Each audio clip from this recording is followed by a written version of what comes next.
Donc, bonjour à tous, ici Sid avec Cassandra. Comment ça va aujourd'hui, Cassandra?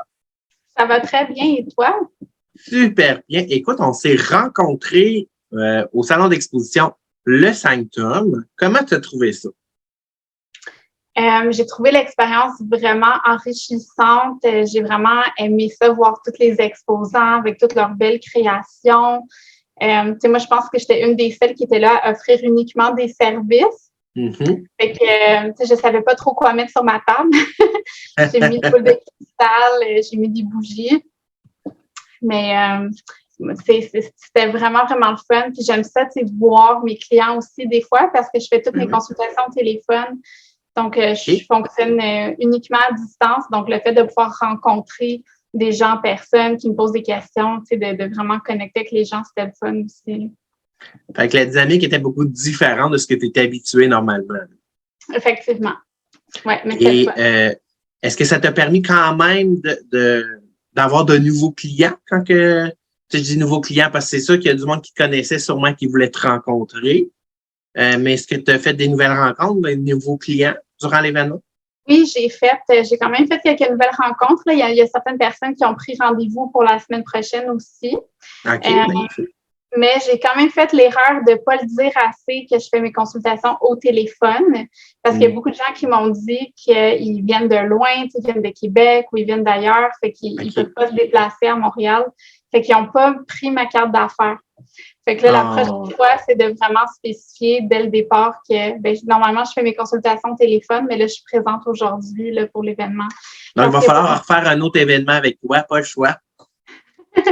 Merci. Et toi, c'est des services de voyance que tu offrais, c'est bien ça? Oui, mais en fait, c'est parce que la clairvoyance, c'est mon don le plus fort. Donc, je reçois des images dans mon esprit. Mais j'aime ça clarifier que, dans le fond, moi, je fonctionne avec les guides spirituels.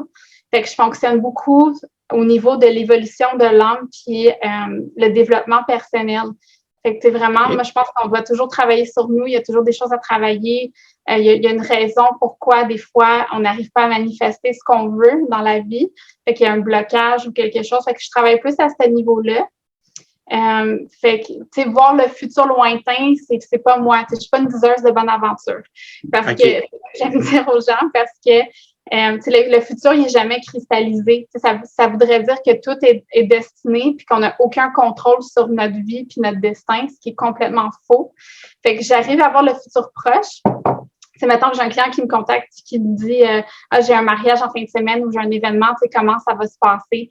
Je peux voir ça parce que c'est un futur proche. Fait que il n'y a pas comme trop de changements qui vont sûrement se passer. Je suis capable d'aller voir ça sans problème, mais vraiment d'aller voir le futur lointain, à moins que ça soit vraiment dans la destinée de la personne, que ce soit un message qu'elle a besoin d'entendre. Ça m'arrive là, des fois de dire mais je vois que tu vas avoir des enfants plus tard. Puis la personne est comme comment ça? Je pensais jamais avoir d'enfants. Mais je le ressens très fortement, mais c'est assez rare, là, tu sais. Fait qu'en général, c'est plus qu'est-ce qui fait en sorte que tu n'arrives pas à manifester dans ta vie en ce moment? Puis, je clarifie les situations dans ta vie présentement. Et mettons, quelqu'un qui vient te rencontrer, comment ça fonctionne? Mettons, par exemple, là, au salon, quelqu'un qui veut avoir le service de voyance, comment ça fonctionne exactement? À quoi les gens doivent s'attendre? Pardon. Mais c'est pas mal tout ce que je viens d'expliquer. Là. Je clarifie tout de suite que je travaille avec les spirituels, que je vois pas nécessairement le futur, puis que c'est vraiment de leur donner les outils puis les conseils parce que je clarifie les situations, mais les guides offrent des conseils aussi pour te ramener dans la voie qui va t'amener. Est-ce qu'on doit s'attendre à avoir un jeu de tarot, une boule de cristal? C'est ça, boule de cristal, je travaille pas avec comme outil. Pour moi, c'est plus décoratif, là, mais ça m'inspire, c'est bon pour mon enfant intérieur, fait que j'aime savoir ça. Mais dans le fond, tu sais, je travaille avec le tarot, beaucoup le tarot de Thoth, le tarot de Marseille, puis les oracles aussi. Je fais vraiment un mélange des deux. Souvent, ça dépend de la vibration du client. On dirait qu'il y a un jeu de cartes qui va m'appeler plus. Sauf que ça n'a comme pas de différence pour moi. Le tarot, des fois, je trouve que c'est plus spécifique. Ça vient vraiment creuser quelque chose de profond. Mais encore là, c'est mon intuition qui passe en premier. Fait que c'est pas nécessairement la définition de la carte. c'est vraiment, je me fie plus à mon intuition. Puis des fois, c'est que la définition de la carte, elle vient appuyer ce que je dis. Fait que, mais tu sais, des fois, non. Fait que c'est pour ça que je suis vraiment plus intuitive, là. D'accord. Et toi, tu n'es pas juste voyante médium, tu pratiques aussi. Tu parles de la sorcellerie, la magie. Exactement. Oui, effectivement, là, je dirais que je suis probablement une sorcière de sang, ou c'est comme un truc que j'ai depuis toujours, un truc de naissance, là. OK. Et toi, est-ce que tu suis une tradition en particulier? Mais je vais t'expliquer ça. C'est probablement différent de plusieurs personnes qui ont une pratique au niveau de la magie. Donc, moi, j'ai eu ce que j'appelle mon éveil de sorcière. Ça s'est fait il y a à peu près 3 ans et demi. Puis, je me retrouvais dans ma forêt où j'aime me ressourcer. C'est une super belle forêt féerique avec de la mousse à grandeur partout. C'est une forêt humide, il y a des champignons. Puis, je sens qu'il y a des fées, il y a des gnomes là-bas. Puis, j'aime vraiment ça aller là-bas. Puis, à un moment donné, c'est comme j'ai eu comme une connexion au soleil, j'ai une connexion avec la lune, c'est dans la même journée, puis j'ai canalisé des informations. C'est là que j'ai compris qu'il y avait quelque chose de plus que juste mon don de médium. Puis l'intuition, là, j'ai compris qu'il y avait quelque chose à faire au niveau de travailler avec l'énergie de la Terre. Donc, moi, je m'identifie maintenant comme Wiccan parce que j'aime beaucoup la dualité de genre le dieu puis la déesse, les deux énergies complémentaires. Moi, je l'ai vécu comme ça. Okay. Après ça, pour tout ce qui est genre traditionnel, magie, en fait, je suis plus intuitive qu'information. Fait que, moi, je vais le vivre, je vais confirmer ensuite dans un livre. C'est jamais le contraire. C'est pas que je lis un livre, ça fait du sens, puis là, je vais appliquer ça. Non, moi, je le vis. Puis après, quand je me retrouve avec un livre de sorcière, souvent, ça vient confirmer ce que j'ai vécu. Fait que c'est vraiment comme ça que je le vis là, depuis quelques années, là. Fait que toi, ça fait 3 ans que tu pratiques la sorcellerie, c'est ça? Oui, que je pratique activement la sorcellerie, mais j'avais quand même quelque chose d'inné depuis que je suis toute petite, là. OK, magnifique. Et est-ce que tu as déjà pratiqué en groupe? Non, c'est jamais quelque chose vers laquelle j'étais vraiment portée. Je suis une personne quand même assez solitaire. Je dépends beaucoup de mon intuition pour me guider. Donc, il faudrait que ça soit quelqu'un qui travaille un petit peu comme moi, je pense, pour que je puisse m'aligner. Okay, ouais.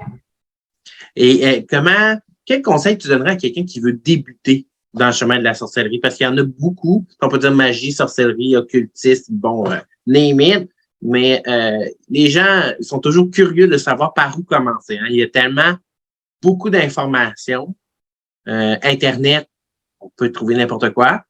Donc, qu'est-ce que tu aurais à donner, toi, comme conseil? C'est une bonne question.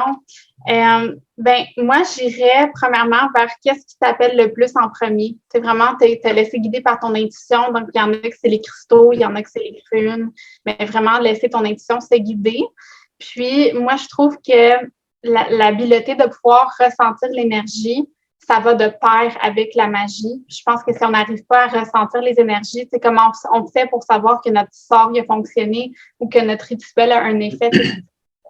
Fait que moi, je trouve que c'est important de développer son intuition. Moi, je trouve que ça va vraiment bien ensemble. Ça permet que notre magie est vraiment plus forte, là, puis qu'elle a bien plus d'impact que quand on travaille uniquement au niveau matériel, là, au niveau physique. Donc, développer son intuition, puis aller vers ce qui nous appelle. OK. Et toi, est-ce que tu as un livre ou un auteur en particulier que tu préfères? Oui, j'aime beaucoup Matt Oren, là, qui a écrit le livre Psychic Witch. Il y a beaucoup, beaucoup d'informations. C'est peut-être un petit peu lourd pour des personnes qui débutent là-dedans parce que ça a l'air énorme, là, mais je trouve que son travail de recherche pour expliquer comment ça fonctionne, les différents états de transe, la méditation, puis développer l'intuition, c'est vraiment bien fait. Fait que je recommande beaucoup ce livre-là. Mais pour quelqu'un qui débute là-dedans, j'adore Erin Ann Murphy. OK. Celle qui a écrit le livre Green Witch, puis Spellcasting. Je lis plus en anglais, fait que pour les titres en français, je sais pas, là, mais c'est sûrement la sorcière verte. OK, je vais regarder, je vais les mettre en image, là, fait que les gens vont pouvoir regarder ça. OK, parfait. Comme j'aime pas nécessairement le terme la magie verte ou la sorcière verte parce que je trouve que quand on est sorcière, on travaille de toute façon avec l'énergie de la terre en général. Okay. Mais je trouve que c'est tellement bien vulgarisé, elle explique très bien tous les concepts. J'aime beaucoup qu'elle prend le temps d'expliquer aussi le côté éthique derrière la magie. C'est comment on se situe par rapport à ça, de comment faire attention à ça. Puis c'est mon livre préféré à recommander là, pour pas mal tout le monde. Là. Magnifique. Et tu fais pas juste des services de voyance. Si je ne me trompe pas, tu vas aussi faire de la purification dans des maisons, ça se peut-tu? Oui, effectivement, j'ai vraiment un appel très, très fort là-dessus.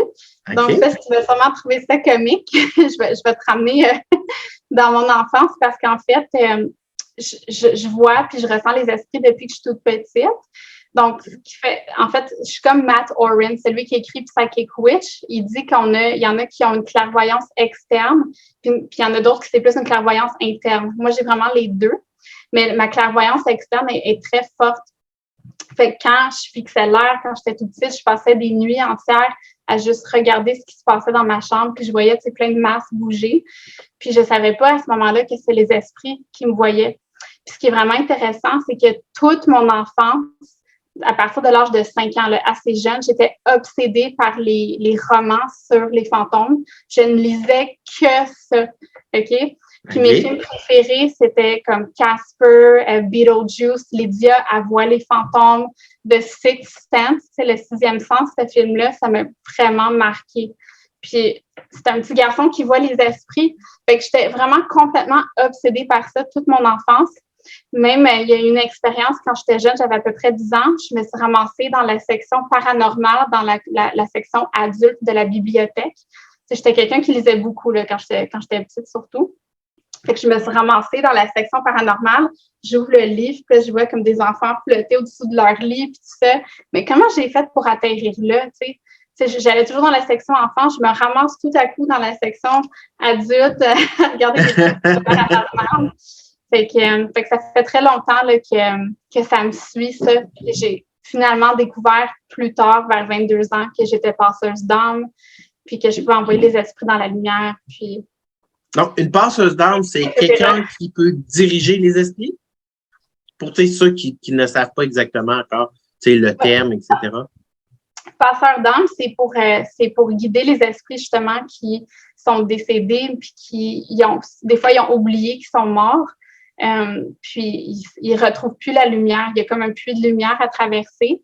Fait que moi, je les prends par la main. Ou des fois, j'appelle un membre de la famille qui est déjà de l'autre côté, qui vient les chercher pour les guider à travers le tunnel. Et ça, est-ce que, c'est sûr que c'est simple à décrire, mais est-ce que c'est facile à faire? Mais je te dirais que c'est assez facile maintenant pour moi de faire ça. Là. C'est sûr que ça prend une certaine connexion, mais c'est beaucoup une confiance aussi. C'est beaucoup une confiance de OK, mon don m'amène là. Je n'ai rien qu'à faire la visualisation maintenant, puis ça se fait pas mal vite. C'est juste que ce qui arrive, c'est que des fois, l'esprit n'est pas prêt.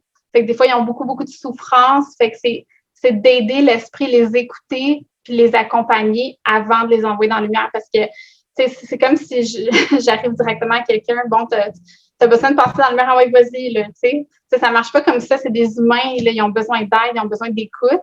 Fait qu'il y a comme un petit travail à faire avant, parce que des fois, ils sont pas prêts à y aller directement.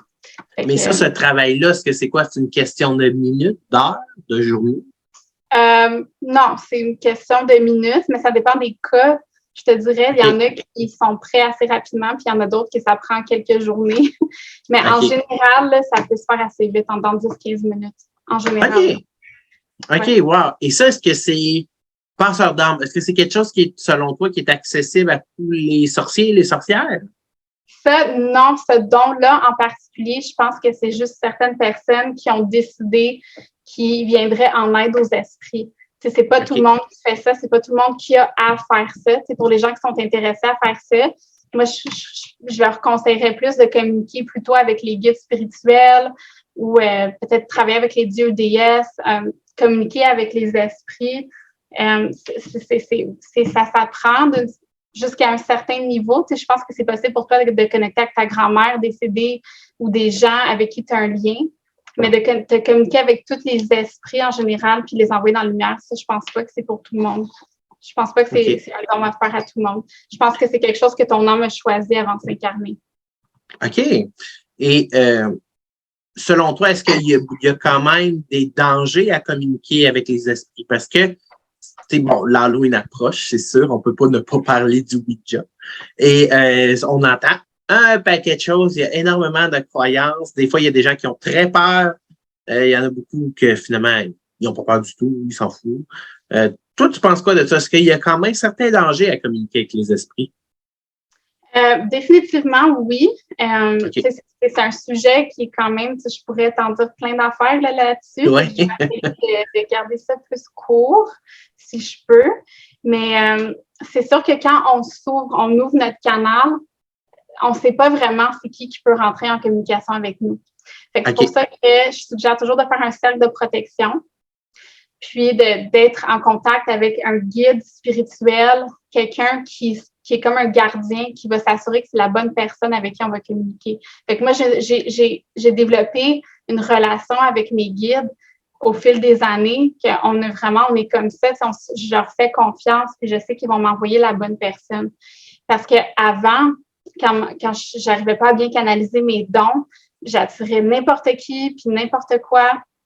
Puis il y a beaucoup, beaucoup d'esprits qui restent dans l'astral aussi. Puis c'est eux qui sont les vampires énergétiques qui viennent se nourrir de notre énergie.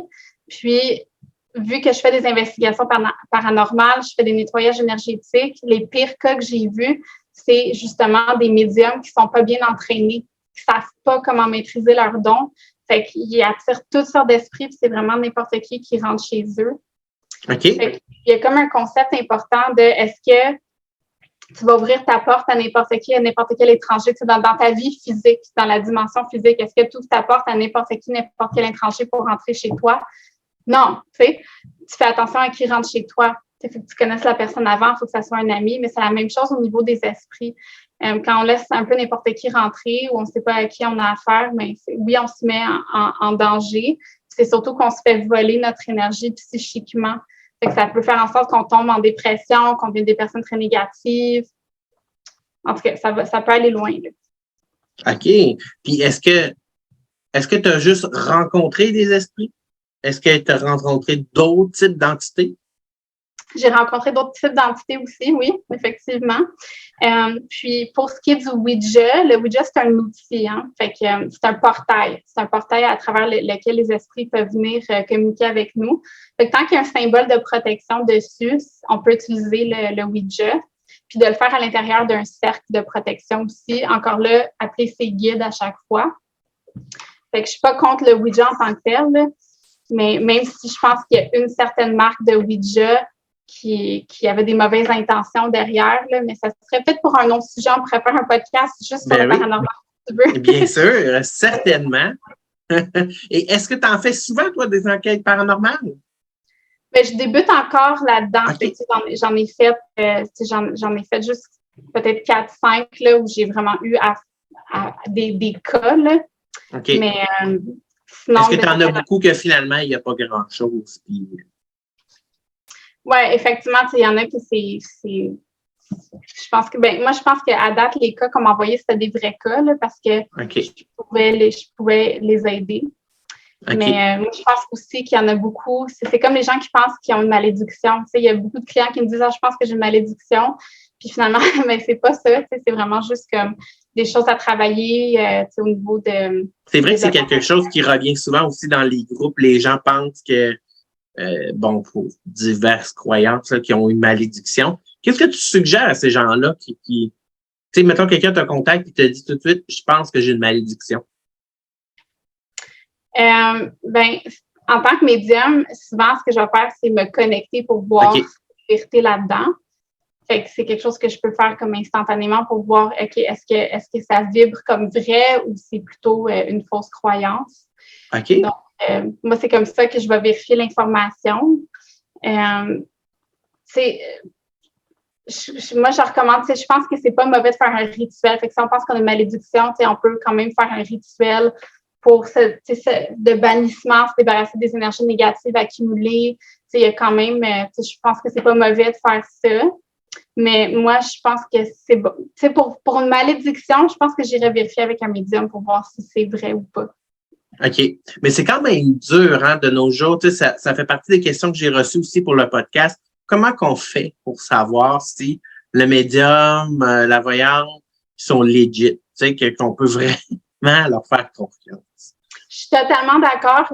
Écoute, en tant que médium moi-même, en tant que médium intuitif, j'ai moi-même de la misère à faire confiance à d'autres médiums. Tu sais, il faut vraiment que je ressente que la personne a un don. Il faut que je me connecte à elle avant. Tu sais, même moi, j'ai toujours eu de la difficulté à faire confiance à des médiums. Je pense qu'il y en a beaucoup qui font juste tirer aux cartes, mais qui n'ont pas nécessairement le côté intuition, tout ça, de développer. Donc, je comprends entièrement pourquoi on peut être appréhensif. Là. Mais moi, c'est pour ça que moi, à chaque fois que j'ai une super belle consultation, je demande est-ce que tu accepterais de m'écrire un témoignage puis le publier sur ma page Facebook. C'est comme ça, on voit que c'est vraiment quelqu'un qui est allé le publier sur ma page. Fait que régulièrement, je vais partager des témoignages que j'ai eus. Fait que ça aide à ma crédibilité. Puis aussi, là, ce que j'ai commencé à faire, c'est des clients avec qui ça s'est super bien passé, puis m'ont adoré, etc. Je leur demande s'ils veulent être une référence pour moi. Fait comme ça, des nouveaux clients qui sont incertains, ben, je les réfère à ma référence qui peut parler de l'expérience qu'elle a eue avec OK, c'est magnifique, ça. OK. C'est la première fois que je vois ça, quelqu'un qui fait ça. Je trouve que c'est une excellente idée. Merci. Fait que c'est vrai, en effet, ça nous permet de communiquer avec une tierce personne puis de connaître son opinion, un peu son vécu même. Oui, c'est ça. Ah, c'est magnifique. Et pour revenir un peu au Sanctum, à l'événement, c'est quoi ton coup de cœur, toi, durant l'événement? Est-ce que tu as un exposant, par exemple, là, que selon toi, pour toi, qui s'est plus démarqué? Mais moi, j'ai vraiment aimé Moon Sprite. C'était la première en arrivant. Oui. Là. Je trouvais ça vraiment beau, toute la variété de cristaux qu'elle offrait. Je trouvais ça vraiment cute. C'est une illustratrice, c'est une artiste. Puis j'ai adoré son oracle. Elle me l'a prêté pour que je tire les gens aux cartes avec pour promouvoir son oracle. Fait que je parlais de son oracle avec chaque client aussi. Wow! Fait que déjà, en partant, il y a eu un beau partage, là, une entraide durant l'événement. Oui, effectivement. Puis j'ai quasiment juste utilisé son oracle finalement. Je l'ai utilisé pour quasiment chaque client, mélangé avec aussi le tarot, là, mais les messages sortaient super bien, genre. Fait que je pense que c'est vraiment aligné. Donc, finalement, je l'ai acheté parce que je l'ai adoré. Oui, ben nous aussi, c'est ça. D'ailleurs, on l'a acheté aussi. Écoute, c'est vraiment génial. De un oracle qui a du français dedans, parce qu'il y en a beaucoup qui le demandent. Fait au Québec. Déjà en partant, on a comme deux choses là, que c'est assez rare. J'aime vraiment beaucoup les images qu'elle a mises dedans. Là. Il y a une belle variété aussi, fait que ça fait que c'est important quand tu travailles au niveau intuitif d'avoir une grande variété d'images, de couleurs dans tes cartes parce que, tu sais, mettons que je fais un tirage pour une personne hypersensible, mais le lapin, il va sortir. Le lapin, c'est un petit peu l'animal totem des hypersensibles, dont moi. Puis, tu sais, mettons, le dragon sort, mais ça va être une personne qui a plus d'énergie, qui a plus de spunk, qui est plus ancrée, qui est plus courageuse. Fait que c'est bon d'avoir plusieurs images pour représenter les différentes personnalités et tout ça. Ah, magnifique. Écoute, c'est vrai que ben, tu sais, c'était le premier kiosque en rentrant. Puis c'est comme on disait, justement, une illustratrice, c'est vraiment le fun d'avoir quelque chose qui se retrouve juste dans ce tarot-là, fait au Québec. Donc, c'était génial. Et en finissant, toi, où est-ce que les gens peuvent te contacter si ils veulent te poser des questions, faire affaire avec tes services? Mais pour l'instant, j'ai juste une page Facebook qui s'appelle Mystic Avenue. Parfait. J'ai un site web qui s'en vient, espérons-le, vers la fin du mois. OK. Fait que je continue à travailler. Moi, c'était juste le bouche à oreille jusqu'à maintenant. Ça fait peut-être 2-3 mois que je commence à être active sur ma page Facebook parce qu'avant, c'était juste le bouche à oreille. Donc, ça fait longtemps que ma page est créée, mais c'est récent que je suis active dessus parce que tout ce qui est comme technologie, réseaux sociaux, c'est pas naturel pour moi. Tu sais, je suis plus une introvertie. Pour moi, d'être vraiment extravertie, puis montrer, puis tout ça, même si peut-être que ça paraît pas tant que ça, c'est vraiment hors de ma zone de confort. Fait que c'est nouveau, mais j'essaie, c'est sûr, de me faire connaître à travers les réseaux sociaux. Mais fait que vous pouvez me contacter sur ma page Facebook, là, c'est la meilleure façon pour l'instant. Là. Magnifique, donc ça va être dans les liens. Et merci beaucoup pour cette belle entrevue. Puis en espérant qu'on se revoit durant un autre événement du 5 octobre. Oui, j'aimerais vraiment ça. Parfait.